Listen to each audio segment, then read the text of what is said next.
Hello and welcome to Water and Sanitation, Getting Out of the Shit. I'm going to introduce myself. I'm Jane Healy. I am very passionate about toilets. It's my love, and thankfully it's also my job. So I'm sanitation manager of Glastonbury Festival, where I oversee over 6,500 toilets.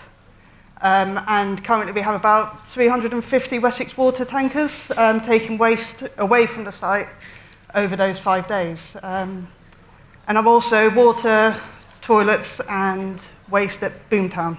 So yeah, my life is pretty much toilets.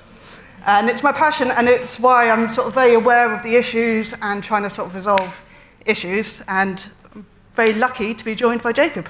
I'm very lucky to be joined by you. I love toilets as well. It's all, you can have I think we go around and everyone could say. I'm Jacob Tompkins, 35 years doing water, so as an academic, and now I'm Chief Technology Officer at one of the small new retail companies. So we sell water to people, mainly big industrial clients, but also we do people like the RHS, and I think we do some campsites and maybe some festivals as well, a lot of customers.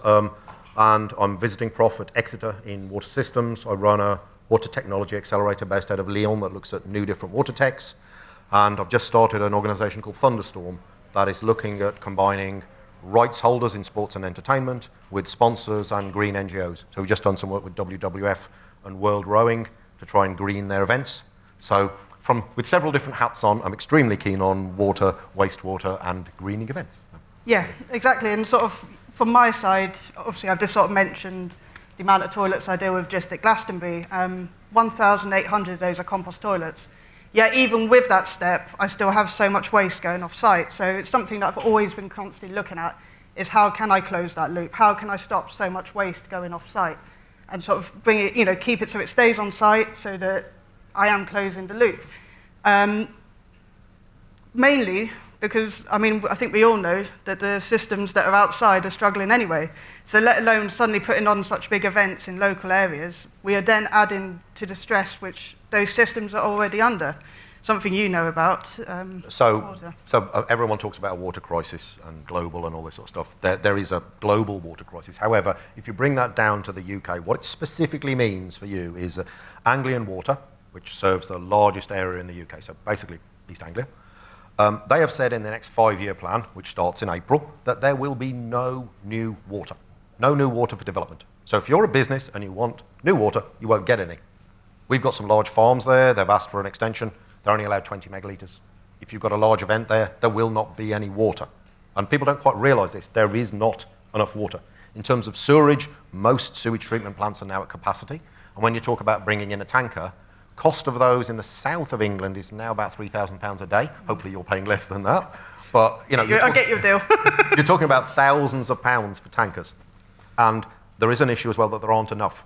So when you get a sewer failure, when there's a sewer blockage or something like happened on Godstone High Street when the whole High Street collapses, you then have to tanker. So water companies are constantly like swans with their feet going under the water, moving sewerage and water around all over the place. They need those tankers. The last thing they need, apart from the money, is very large events in their area because they haven't got enough water and they haven't got enough sewage capacity.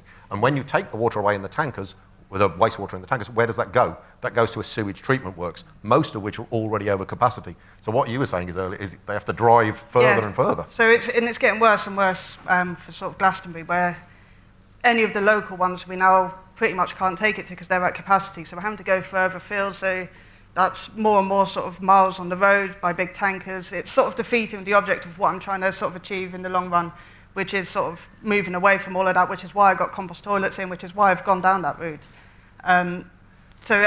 Things like compost toilets do make a difference, but then you still have the urine. So I have been looking at different companies that will look to sort of deal with urine, turn it into fertilizer, do things like that, which would help, again, to take away from having to take waste off site. Because like you say, the systems are struggling. So we agreed early on that we weren't going to be negative in this, and I think we started fairly negative. So let's get the negative stuff out of the way. So there is a major problem. Water prices are going to go up. You've probably seen on the news, water prices are going to go up by 35% for business customers.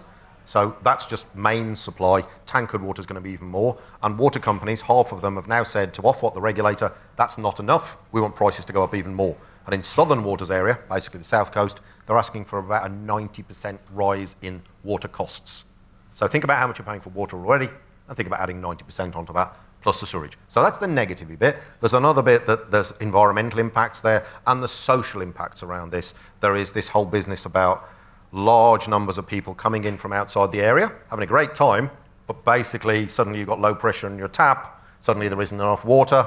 You're not really going to thank the festival. No. And we saw this with golf in the south of Spain and France when there was a drought. Basically, the golf courses were being supplied with water, local towns weren't. The townspeople went, ripped up the greens, put cement in the holes. So they saw the golf course as basically a pariah that was stealing their environmental stuff. So golf courses have a choice. They can either be environmental havens, open themselves up a bit more, have green things there, or they can be basically a drain on the environment. I think festivals are the same. They can be a place for educating people, they can be a place for increasing wildlife, or they can be a massive thing that's dumped in, quite often a nice rural area, drains the resources, pollutes the rivers, and then they all clear off.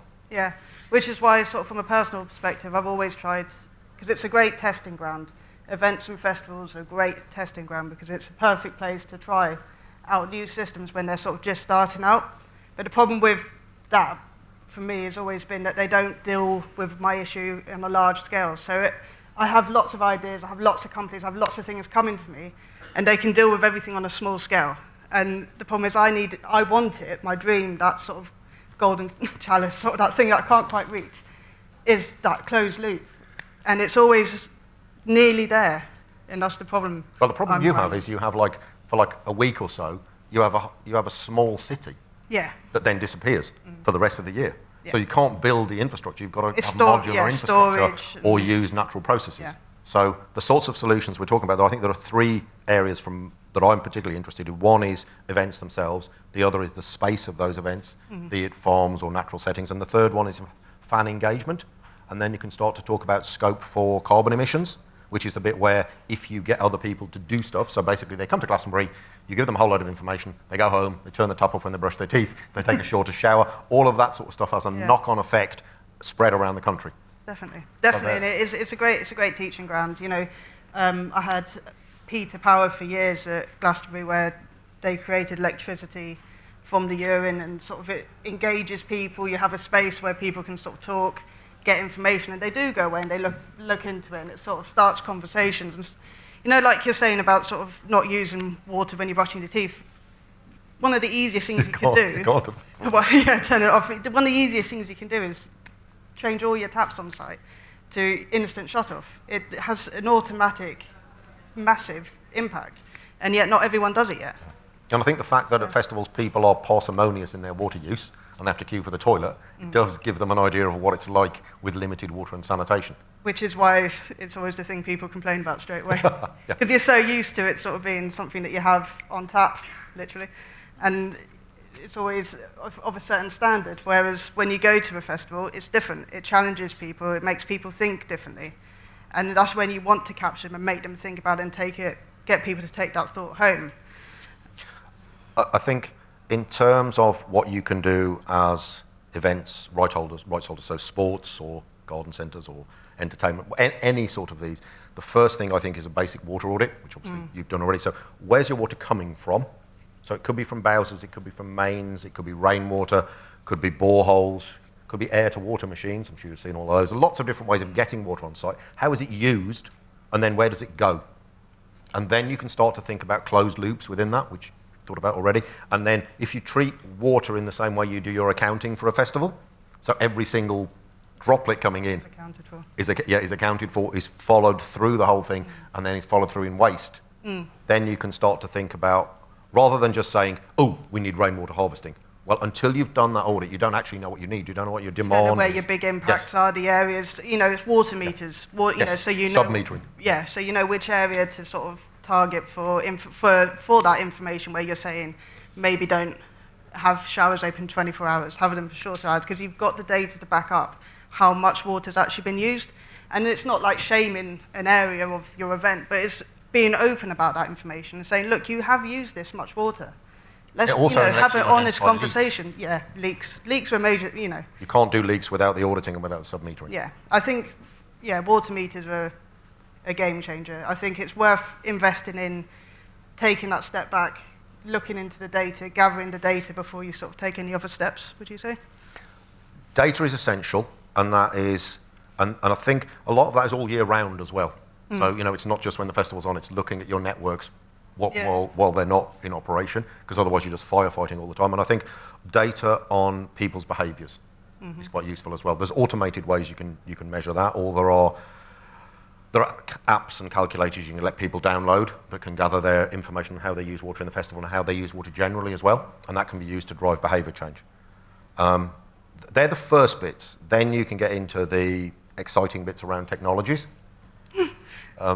Yeah, I mean, I can talk about what I use. You want to go first? Yeah, I mean, I'll go first because I'm quite excited that hopefully this year at Boomtown, MTD are going to be bringing something called the silver label units. So that can turn black waste into water. We're not going to close the loop and put it back into the system quite yet, but it can be put straight onto the ground, which is such a major step. But again, going back to what I said before, it can only deal with like 200 cube a day, which isn't going to solve my entire issue. It's a start, which is great, which is why it's exciting, but it's still waiting for that next step for it to solve the full picture. But it's still exciting. And I think the interesting bit there is if you think about wastewater, which we obviously do a lot, there are three really valuable things in there. So there's water, there's heat, and there's nutrients. And that's where people like NPK and others are now starting to take out the nitrates and the phosphates, resell those. People are taking out heavy metals. There are lots of really interesting technologies. Generally, water companies aren't implementing these because they don't have capacity to do that, and they don't have the time to do that. As you said before, festivals could be an interesting test bed for this, so proof of concept for new technologies. And a lot of these new technologies are looking for places they can do proof of concept, and they would do it at cost. So you can get cheap ways to test technology. So rather than festivals being seen as, oh my God, it's yet another burden, you could actually be champions of water and wastewater innovation.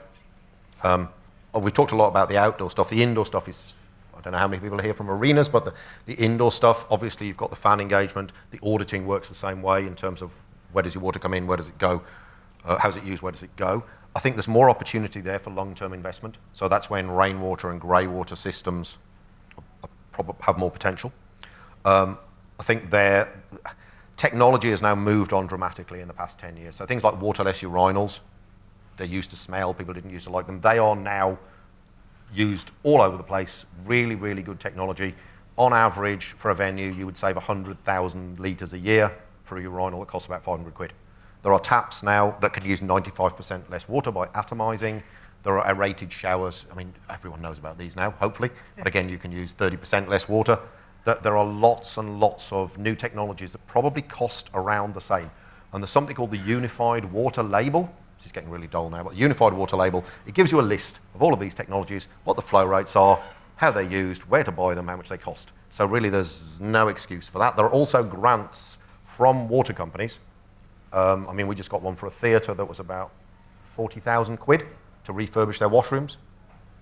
So the company just gave them 40,000 quid because they do not have enough water to put into supply. So what they're doing is trying to reduce demand. So talk to your local water company, you get money there. Also talk to your water retailer because they're now split, and talk about whether you're on the right tariffs. Talk about what's called non-return to sewer allowances. So when water comes into a site, it's assumed that costs £1, say, and then 95% of that goes down the sewer. Quite often, with the sort of stuff you're doing, and we were doing stuff with the Chelsea Flower Show, that does not go down the sewer, that's used to grow plants. And they were paying the wrong amount, so we're looking at those at the moment. So you can reduce your sewerage bill quite dramatically. There are also leakage allowances. So if there's been a leak, you can claim back the money for the sewerage, because it's not going down the sewer, it's leaking into the thing.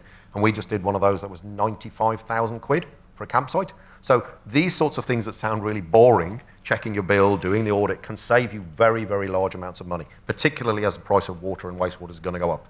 But that's the data gathering, isn't it? That's exactly the data gathering. That's the key to begin with. And the shopping around bit. Yeah. And also I think the other worrying thing, so you've talked about tankers and bowsers, and I'm sure you probably all use people like Water Direct to bring in bowsers of potable water.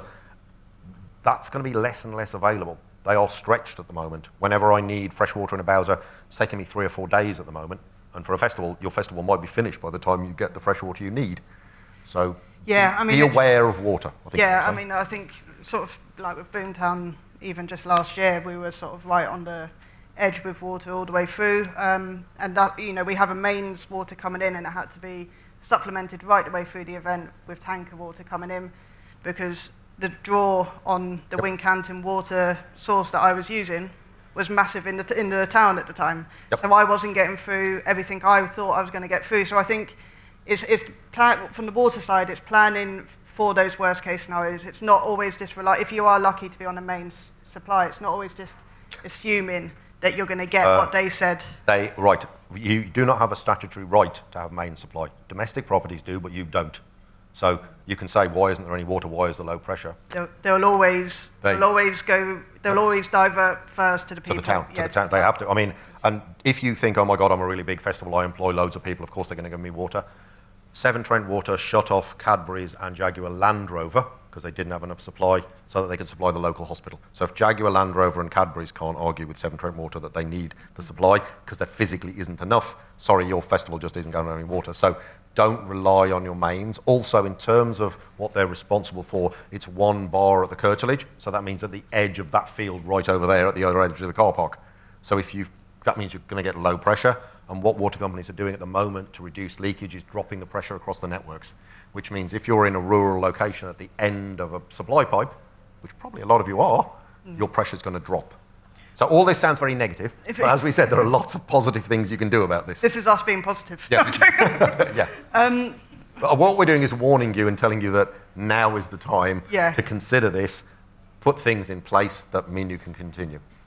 Borehole water, do you think that's a good route to go down if people have that as an option? Okay, so it's not potable, as in you can't drink it without treatment. You can have some toilet flushing, and you can use it for toilet flushing. You can use it for showering. It depends on the local council who would require it to be wholesome, according to the drinking water. Do you Yes. Do you think they'll clamp down on the use of boreholes? So there's a de minimis level of 20 cubic meters a day that you're allowed, that farmers are allowed, and you're allowed that as well. So as long as you're not drawing more than 20 cubic meters a day, you don't need a license.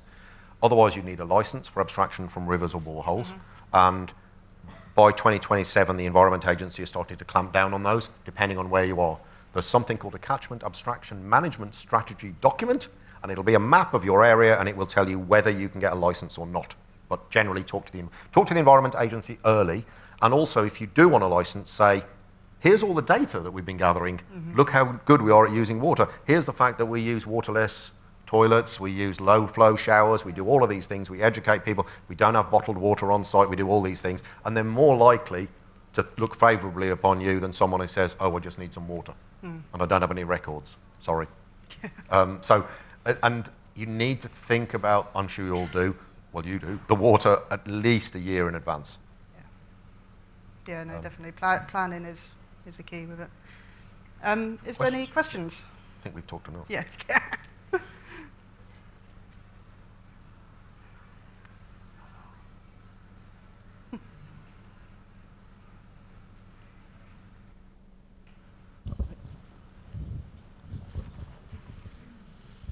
Thank you. At Glastonbury, obviously you own the site.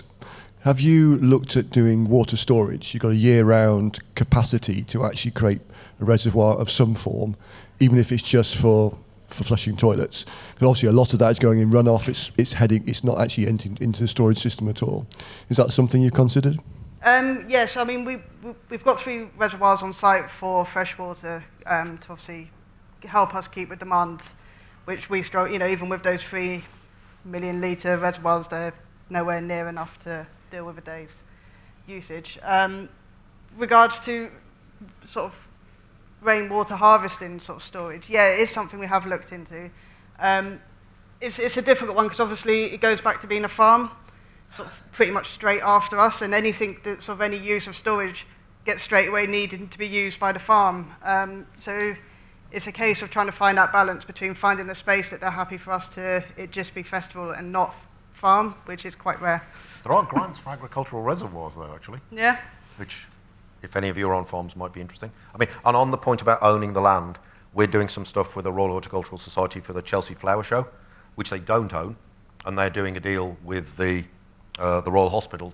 They've got a large rainwater tank that they're going to refurbish, and they're going to try and move the whole thing off mains. So even if it's not your site, water is a major asset. So I would think most landowners would be excited if you built them some reservoirs or some rainwater storage. You'd have to look at the economics, though. It sounds like it works, but you've got to do your audit first, otherwise, and it might not rain. That is the downside as well. Probably will. Anything else? There were two over there as well. Hi. Yeah, actually, I know, just a little note on what you just said. In Portugal, the Boom Festival, I think they have a big water reservoir now that actually feeds into the little town right next to the festival as well. So it's kind of beneficial for the local town as well. So I think that's a really good example of how you can actually make sure that it's better for everybody. In Spain and Portugal, they have a policy where farmers can build reservoirs, and they get a grant for it. And then in drought, they are supposed to then give that to the town. So it's basically they use it 4 years out of 5 because they don't need it, but it's a contingency. It basically acts as extra capacity for the town, and that's the sort of thing we're looking to do in the UK. Yeah. I think that's really, really interesting. So if you spoke to the Environment Agency, they would be interested in that approach. As long as it's not on the floodplain. You have to be careful on the floodplain. If you take away from the floodplain with a reservoir, ironically, that isn't allowed. So you'd need a reservoir that isn't bunded, so it would have to be flat to the landscape. Okay. You be careful when you build your reservoir. I'm from Flanders, which is a region in Belgium, and we often look to Holland. There's some good examples there, and there's the Digital Festival, and they do a thing where, and my question is whether it's a gimmick or whether it's a real technology you can scale. Yep. Is that they kind of treat urine and they turn it into tea, from P to T. I think I like the idea, but is it something feasible? Is it something we should look at? Yeah, I mean it's brilliant, and I know Forest Green Rovers do P to pitch. It's the same sort of company. They couldn't let anyone drink that cup of tea that was like public. Right. There is a beer company that makes beer from urine. But on-site treatment, they didn't allow it at that time. They didn't allow it, but definitely. But again, it's getting the paperwork to make it okay and to scale it is always the thing. The technology is there and it is great. It's just getting that paperwork to go with it. It's drinking water inspector or the local council. Right. You'd need to talk to. Okay. But yeah, try those things. Hi, so it's sort of a question, but I'm also answering yours. So we are MPK Recovery. We turn urine into fertiliser. Going to be at Boomtown. Yeah, want to talk to Jane after this, but you can use urine for fertiliser. We've just done our first trials with the Royal Agricultural University. It grows crops just as well as ammonium nitrate. So if anyone wants to talk about festival urine into fertiliser, come chat to us, basically. Definitely.